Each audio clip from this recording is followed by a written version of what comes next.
Nearly 63 million Americans tuned in to watch Spain beat Argentina in the FIFA World Cup final on Sunday, July 19th. In a country where football has spent the last 30 years being told it will never break through. Fox's English-language broadcast attracted 38.9 million viewers. Telemundo and Peacock pulled in another 23.9 million for Spanish-language coverage. Peak viewership hit 51.7 million at 5:45 p.m. Eastern, making it the most-watched soccer telecast in American television history. And here is the number that matters most. The final is not even the biggest story. The U.S. versus Belgium round of 16 match peaked at 41 million viewers on Fox alone, the largest audience ever recorded for any soccer broadcast on a single American network in the history of American television. The United States opening match against Paraguay became the most-watched football match ever broadcast in the United States, drawing 27.5 million viewers. 6 weeks. Record after record after record. Not one match spikes. A structural, sustained, tournament-long audience that the data says represents something America has never seen before around this sport. This video is the honest assessment of what just happened, what the numbers actually mean, and the one question that nobody has yet answered. Was 2026 a permanent shift or the most spectacular temporary spike in American sports history? Let's go through every number that matters, because the scale of what just happened requires data to fully appreciate. The 2026 tournament concluded the group stage round averaging nearly 5.1 million U.S. viewers across 72 matches on Fox, FS1, and Tubi, a 92% increase from 2022. It is now the most-watched FIFA Men's World Cup group stage telecast average in English-language U.S. history. That 92% increase across 72 matches is not a single viral event. It is sustained, consistent, tournament-wide growth across 6 weeks of football. Across the tournament, Fox averaged 7.73 million viewers per match, more than doubling its average for both the 2022 and 2018 Men's World Cups. The round of 16 clash between the U.S. and Belgium on July 6th drew a Fox average of 37.2 million viewers, with the audience peaking at 41 million as the match progressed, even as the co-host Americans were eventually eliminated 4-1. This peak figure stands as the single largest audience recorded for any soccer broadcast on a single American network in television history, surpassing every previous men's or women's World Cup match, MLS championship, or international friendly broadcast on record. June 16th alone produced a World Cup attendance record with 281,223 fans attending matches across North America in a single day. The combined viewership figure for the final now ranks as the largest American television audience since Super Bowl 60 in February and the biggest non-NFL sports audience since the 1994 Winter Olympics. These are not football numbers. These are American sports numbers, the kind that get written about in business school case studies and referenced in broadcast rights negotiations for the next decade. Before attributing all of this growth to a permanent cultural shift, it is worth being honest about the 3 structural advantages the 2026 World Cup had that previous tournaments did not, because understanding what drove the numbers is the only way to assess whether the numbers will hold. The first advantage was time zones. Every previous World Cup in the social media era was played in a time zone that required American viewers to either wake up early or watch on delay. Qatar 2022 was manageable but not ideal. Russia 2018 and Brazil 2014 were morning matches for East Coast viewers. The 2026 World Cup was played in American stadiums in American time zones with prime-time kickoffs that put the biggest matches between 3 p.m. and 9 p.m. Eastern, the peak of American television viewing. The final benefited from prime-time kickoff slots for U.S. audiences in a way no previous World Cup had ever been able to offer. The second advantage was hosting. Americans pay attention to events that happen in their backyard, regardless of their pre-existing interest in the sport. The Super Bowl effect, the Olympics effect, and the hosting premium all contributed to an audience that included millions of casual viewers who would not have watched the same matches played in Doha or Moscow. The third advantage was star power. Lionel Messi and Lamine Yamal gave the final a marquee individual rivalry, even without an American team on the field. While a halftime lineup featuring Madonna, Shakira, Coldplay, and Burna Boy widen the audience beyond diehard football fans. Primetime kickoffs, home soil hosting, global superstar matchup in the final. These three factors combined to create conditions that will not all repeat in 2030, which makes the sustainability question more complicated than the headline numbers suggest. Here is the detail that makes the American viewership story genuinely surprising. The United States men's national team lost to Belgium in the round of 16, were eliminated from the tournament, and the ratings kept going up after they left. The USMNT versus Belgium match peaked at 41 million viewers on Fox, and then the quarterfinals, the semifinals, and the final all produced record numbers without an American team involved. Figures revealed that viewership remained strong even after the USA were eliminated from the tournament. In traditional American sports terms, this should not happen. NFL ratings drop when the home team is eliminated from the playoffs. NBA Finals ratings are significantly higher when an American market team is involved. The consistent pattern in American sports broadcasting is that domestic team investment drives audience.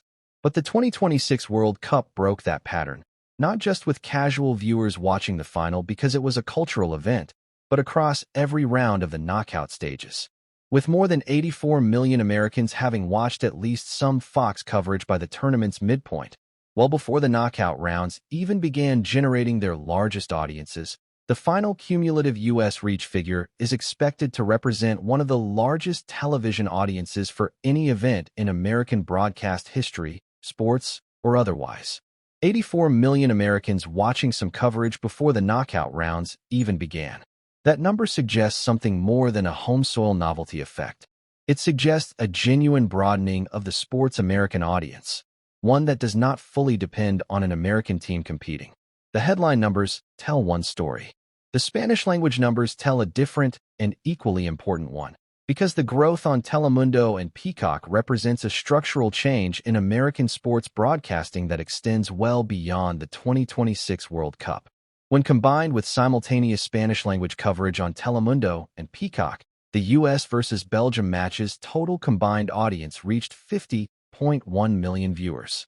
The Argentina-England semifinal drew 16.9 million on Fox and 11.4 million on Telemundo, with Telemundo recording its own record for the most-watched semifinals ever in Spanish-language American media. Telemundo's 48% audience share confirming Spanish-language soccer coverage has become a co-equal pillar of the American broadcast landscape rather than a secondary market. Almost half the American audience for the 2026 World Cup watched in Spanish. That is not a footnote. That is a fundamental restatement of what the American football audience actually looks like. And it has enormous implications for broadcast rights negotiations, sponsorship strategies, MLS marketing approaches, and youth development investment going into the 2028 cycle. The July 5 Mexico versus England match initially set a record with 23 million views on Telemundo and Peacock, only for the final to eclipse it with 23.9 million. Mexico's involvement drove Spanish-language numbers to heights that had never been recorded before. The American football audience is not one audience. It is two co-equal audiences that watch the same tournament through completely different cultural lenses, and both of them just produced record numbers simultaneously. The question now is whether the Premier League, La Liga, and Major League Soccer can convert a month of record-breaking audiences into year-round fandom. This is the most honest and the most difficult question in American football right now, and the answer requires separating what we know from what we hope. What we know is that the 2026 numbers represent genuine, substantial audience growth even after adjusting for methodological changes in Nielsen measurement. Sports Media Watch flagged that Nielsen now captures out-of-home viewing far more extensively than in prior cycles, which flatters every 2026 number. But the net assessment is that even adjusting for methodology changes, the magnitude of the gains far exceeds what the measurement shift alone could explain. This tournament is structurally more watched than 2022. What we do not yet know is whether the 63 million people who watched the final will tune in to watch Arsenal versus Manchester City in February or an MLS playoff match in November. The Super Bowl has 120 million viewers every year. It does not produce 120 million year-round NFL viewers. The World Cup final has 63 million American viewers once every 4 years. And the challenge for football's U.S. growth story is converting that 4-year spike into a 52-week habit. Whether that momentum translates into sustained MLS attendance, youth participation growth, and audience retention for future international tournaments once the home soil novelty fades will be the real test of whether 2026 was a permanent shift or a spectacular but temporary spike driven specifically by North American hosting rights. The 2026 World Cup has given American football the largest audience it has ever commanded. What happens with that audience over the next 4 years before the 2030 World Cup, which will be held in Spain, Portugal, and Morocco, determines whether 2026 was a turning point or a peak. 3 things need to happen. First, Major League Soccer needs to convert casual World Cup viewers into MLS season ticket holders, and the primary obstacle is product quality. The average MLS match is not at the same level as the football those 63 million people just watched for 6 weeks. Closing that quality gap requires investment in player acquisition, youth development, and coaching, not just marketing. Second, U.S. soccer needs to address the USMNT's persistent inability to compete with top European sides, not by lowering expectations, but by building the infrastructure that produces players capable of meeting them. The United States are making progress in the sense that they are producing players of a quality that get significant minutes in the top European leagues and even play on Tuesdays and Wednesdays in the Champions League. That guarantees nothing for national team success. Producing players is necessary, but not sufficient. The tactical and organizational framework that turns those players into a competitive national team is the next challenge. Third, the youth participation pipeline that the 2026 World Cup almost certainly accelerated needs to be supported with infrastructure, not just enthusiasm. The children who watched Lamine Yamal and decided they want to play football are the generation that will determine whether 2026 was a pivot point or a parenthesis. 63 million Americans watched the World Cup final. Fox averaged 7.73 million viewers per match across the entire tournament, more than doubling its 2022 average. The growth is real. Whether it is permanent is the question that the next 4 years will answer, and the answer depends on decisions being made right now by MLS, U.S. Soccer, and the broadcasters who just discovered that football can compete with the NFL for American attention in prime time. Drop a comment below telling us, are you a new football fan because of 2026, or were you already watching before the World Cup came to America? And do you think MLS can hold the audience the World Cup just created? Subscribe and turn on notifications for every major football story as the Premier League season and the new MLS season get underway, because the story of football in America did not end when the final whistle blew at MetLife Stadium. It is just beginning.